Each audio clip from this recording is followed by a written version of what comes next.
Sugar का प्रमाण बढ़ने का मेन मुख्य कारण जो है तनाव है, फिजिकल इनएक्टिविटी है, या लोगों की फिजिकल एक्टिविटी कम हो गई है, यानी चलना फिरना कम हो गया है। हम गाड़ी घोड़े से भी ज़्यादा चल रहे हैं।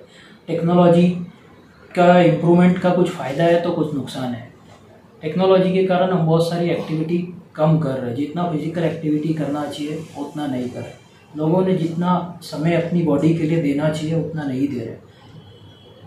ऐसा देखा गया है कि बहुत कम मात्रा में लोग सुबह वॉकिंग करने या एक्सरसाइज करने जाते हैं।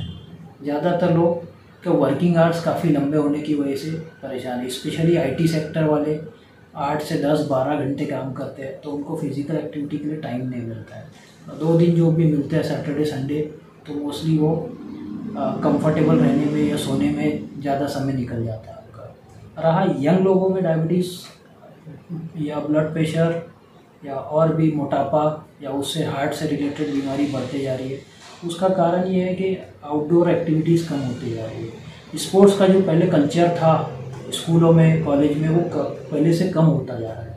आजकल लोग कंप्यूटर गेम या इंडोर गेम्स या मोबाइल गेम्स पे ज़्यादा फोकस कर रहे हैं, और पेरेंट्स भी जो है जितना मोबाइल से दूर करना चाहिए वो नहीं कर पा रहे। लास्ट 2 साल में दूसरा सबसे बड़ा प्रॉब्लम हमारा एजुकेशन जो है ऑनलाइन हो गया था, तो उसकी वजह से भी बच्चे प्योरली मोबाइल से अटैच हो गए। तो इसकी वजह से क्या है, वेट गेन वगैरह ज़्यादा होता है। स्क्रीन टाइम जितना ज़्यादा रहेगा, हम लोग उतना समय सामने बैठे रहेंगे, फिजिकल एक्टिविटी कम होगी, और कई बार ना जानते बूझते या अननोइंगली हम लोग कई चीज़ें खाने लगते हैं, जैसे कि चिप्स हो गया, कोल्ड ड्रिंक्स हो गया, घर में फ्रूट है, फ्रूट तो कम खाते हैं, घर में चॉकलेट्स वगैरह हो गई, चिप्स हो गया, ये सब चीज़ें इजीली अवेलेबल है। फिर अभी फास्ट फूड का कल्चर बहुत तेज़ी से बढ़ रहा है अपने यहाँ। तो वर्किंग पेरेंट्स होने की वजह से मोस्टली कई बार जो है वो लोग बाहर से ही बुला लेते हैं। तो फास्ट फूड कल्चर बढ़ने से क्या होता है, हाई कैलोरी डाइट जितना लेंगे हम उतना मोटापा बढ़ेगा, उतना जल्दी शुगर होने का चांस बढ़ेगा। सर ये भी देखा गया कि जो यंग प्रोफेशनल्स हैं या कोई बच्चे हैं उनको डायबिटीज़ हो गया है फर्स्ट या सेकंड स्टेज में, तो वो कैसे आइडेंटिफाई करेंगे, क्या उसके कॉजेज है, उस बारे में बताइए। ठीक है, डायबिटीज़ जिनको हो जाता है उनके कुछ सिम्टम्स रहते हैं, है ना, लेकिन ज़्यादातर सिम्टम्स तभी डेवलप होते हैं जब शुगर बहुत हाई हो गया हो। जैसा कॉमन जो सिम्टम्स है जिसको हम लोग सब जानते हैं कि पेशाब ज़्यादा होती है, वज़न कम होता है, भूख ज़्यादा लगती है, प्यास ज़्यादा लगती है, ये बहुत हाई लेवल पे जब शुगर होती है तब होता है। लेकिन जो है जल्दी लेवल पे अगर हमको पता करना है तो उसके लिए हमको थोड़ा सतर्क रहने की ज़रूरत रहती है। जैसा अगर हमारे माता पिता में शुगर है तो हम लोगों को होने का चांस ज़्यादा है। ऐसे ही हमारी फिजिकल एक्टिविटी कम है, और डायबिटीज़ के कुछ रिस्क फैक्टर है।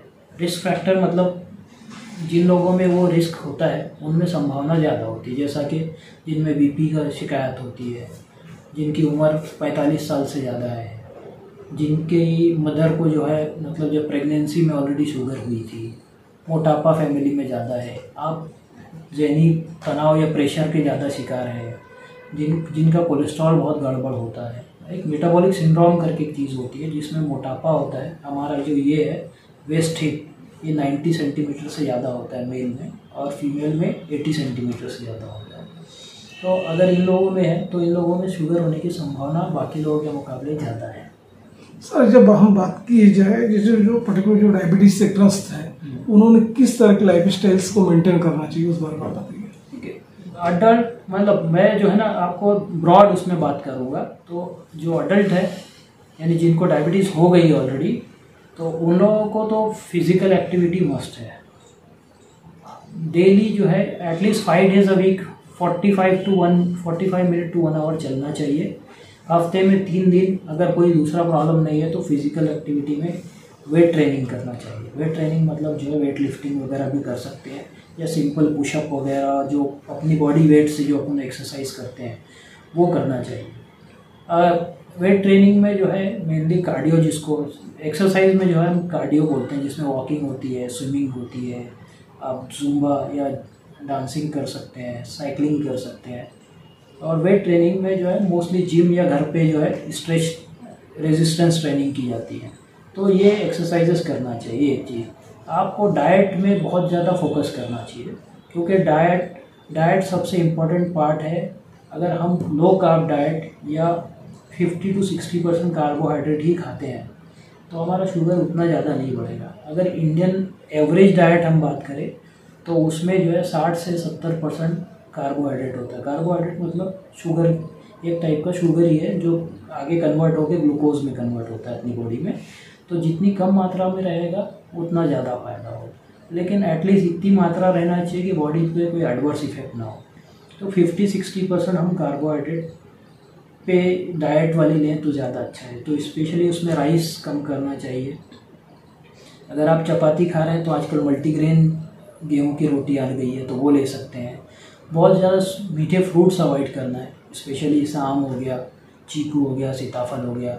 बाकी जो रेशे वाले फ्रूट्स हैं जैसा मौसम्बी, संतरा, सेब, हम लोग ये ले सकते हैं। दिन में एक से एक छोटा एप्पल वगैरह खाने से उतना शुगर नहीं बढ़ेगा, क्योंकि इसमें इसका ग्लाइसेमिक इंडेक्स और ग्लूकोज लोड कम होता है।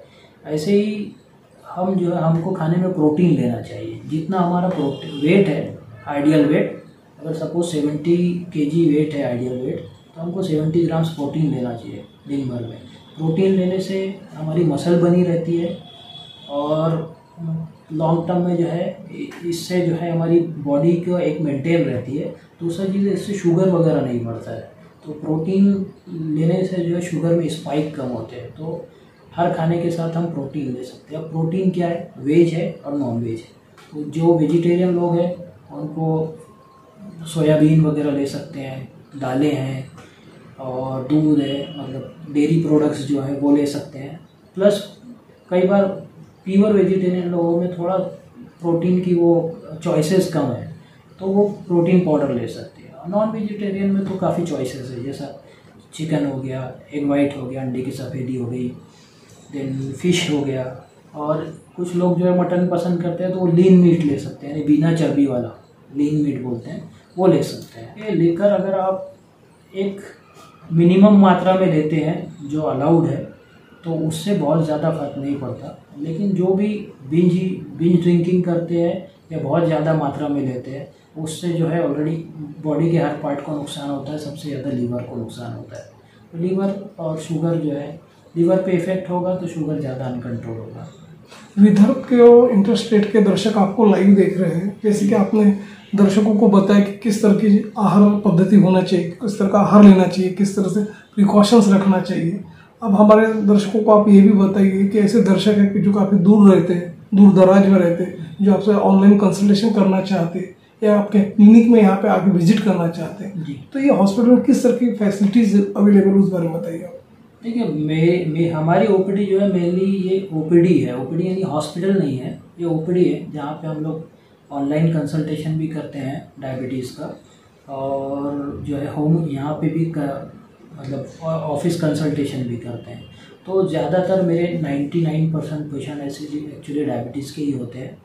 तो बहुत सारे लोग जो है पहले जैसा हमारा कोर्ट की तरफ से जो है ऑनलाइन फैसिलिटी नहीं थी किसी ज़माने में। अभी लास्ट दो साल में जो कोविड ने पूरा हेल्थ केयर का सिनेरियो चेंज कर दिया है। पहले वीडियो कंसल्टेशन वगैरह अलाउड नहीं था, अभी वीडियो कंसल्टेशन अलाउड हो गया है। तो काफ़ी सारे प्लेटफॉर्म आए।